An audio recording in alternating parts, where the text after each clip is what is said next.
An estimated 27.4 million people in Southern Africa will face food insecurity in the next 6 months. The Food and Agriculture Organization and also the United Nations World Food Programme, once announcing the expansion of their operations to respond to the challenge caused by poor harvest across the region. Also, we understand that the United Nations agency cited poor harvest experienced by farmers across the region, which will negatively impact the capacity of vulnerable farmers to purchase seeds, fertilizers, and other necessities for the current planting season. Well, joining me on the program right now to make sense of this is Nicholas Manza, that's the Chief Agriculture Economist from Lusaka, Zambia. Thank you for your time, Nicholas. Thank you. Good evening. All right. I mean, this is a rather disturbing development that we are seeing right now, as predicted, by agencies such as the United Nations concerning Southern Africa. How much of a problem is this? Well, good evening once again. This is a huge problem that I would actually want to describe it in twofold. It's a problem that actually can be a very good opportunity to the people that would actually want to take it as a business opportunity. So that way, such traders or individuals can maximize from this opportunity or the calamity that is ahead of us, while at the same time it poses a very serious and a huge challenge, which we are seeing to be, nations within Southern Africa are going to be moving into what we may call the food crisis. So it is a huge problem that we are seeing ahead that is coming from the poor distribution of the rainfall. At the same time, the poor, the rainfall that has been received in Southern Africa. I mean, this multi-fold issues here. On one hand, we are looking at a looming food crisis. On the other hand, we're also seeing climate change, so to speak, at work here. Because from that particular report, we can see that part of the reason for the poor harvest has to do with the poor rainfall and also erratic weather conditions. If we look at the level of awareness when it comes to climate change, do you think enough is being done, in terms of awareness and also adaptation, to sort of manage the situation, particularly as it regards climate change? Yeah, thank you. Climate change is real. I think we've seen too many of the signals that we have actually, have hit us. I think this has not spared anybody, starting from the producers, the consumers, as well as even the traders. Climate change is real. It has come to stay. And what we just need to do now is that, we need to sensitize to the producers who are the farmers, as well as even those traders, because they are also part of the value chain. So we, as individuals, whether in the ministry, whatever ministry that is involved now here may refer to as government, as well as also, the traders, we need to sensitize to these producers who are the farmers, that they need to understand the effects, that comes with this climate change. It actually has a serious negative impact on the production of food, and this becomes now an opportunity that the traders that are involved into maybe irrigation equipment can actually maximize and take up that advantage and make it belong to the farmers, that they need to move from the rain-fed system of production to irrigation kind of production. We need to maximize and have increase on the hectareage of producing the food under irrigation. That way, we are going to actually, counter the effects of food crisis. I'm sorry to cut in here. I would like, you to be more specific in terms of, avenues or ways at which this particular issue can be managed such that at the end of the day, in terms of crop output, one will still be able to, produce substantially. What technologies do you think can be, adopted to sort of manage this very erratic weather conditions to ensure that at the end of the day, farmers still, manage to plant and produce, harvest that, are commercially substantive? Yeah, yeah. Okay. One of them, what I can say is that we need, the financial institutions to come in handy to give sponsorship, agribusiness finance to these farmers, starting from the emergent scale farmers, the small scale farmers, as well as the commercial farmers. What we need to sensitize is, tell our farmers to go irrigation way. We need to construct, a good number of dams, which are going to act as the water reservoirs, so that our farmers, those ones that are around, aggregated as cooperatives, can actually, make use of. So that throughout the year, we can have the food being produced. We also need to bring in, serious technologies that actually are going to counter the effects of, climate change, which is actually very impactful when it comes to, the amount of rainfall being distributed, which is quite erratic. If it was under, horticultural crops, I can say greenhouse kind of production is actually one of the perfect way.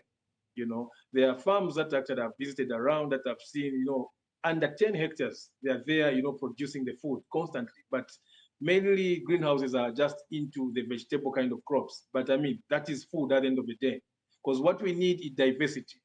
We need to encourage also our farmers to diversify, to grow all sorts of foods. And also maybe this one can be an opportunity even to the seed, breeders, the seed companies, that they need now to change from the, the usual seed that they used to, breed or produce. And then try to now manufacture or maybe breed the seed that is actually tolerant to the drought.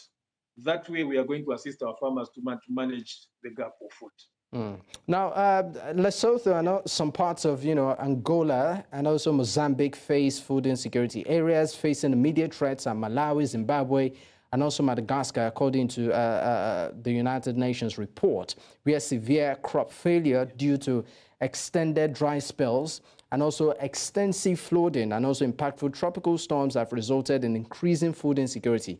This report also added that Malawi is experiencing the worst food insecurity in a decade. Nearly 2.8 million people reported to be food insecure. Now, I want us to look at the political reaction to this. Do you think the governments, of these countries particularly are doing enough to ensure that they manage this situation and ensure that, because it's the core function of the government to ensure the security of not of lives and properties, but part of that security also involves food security. Would you say the government of many of these countries are doing enough to, live up to this challenge? Yeah, quite interesting on that one. As an analyst, I think I'll take the point of analyst. Let me talk of Zambia. To be real, Zambia has been acting as a hub of food, okay, in Southern Africa. I know South Africa has been doing well as well, but Zambia also has come in very handy. Let's take, for instance, the previous season, the 2023-2024 farming season. The situation that actually hit Malawi. Malawi was seriously hit, by the cycle. There was excessive flooding, which swept, almost the entire crop that was under production. And most of the food that was produced in Zambia, it actually found its way into Malawi to try and help our colleagues in there to survive. Congo, our all-weather friend kind of customer, our food at the end of the day finds its way there. We have a good market that we just need to legalize so that, as a country also we benefit from Forex. Zimbabwe has not been doing so well as compared to the, 20 years ago, the way they used to be under agriculture. So even Mozambique, just to mention as well, that they've been producing, but not enough for their citizens. So now, what can we say about the governments in these countries?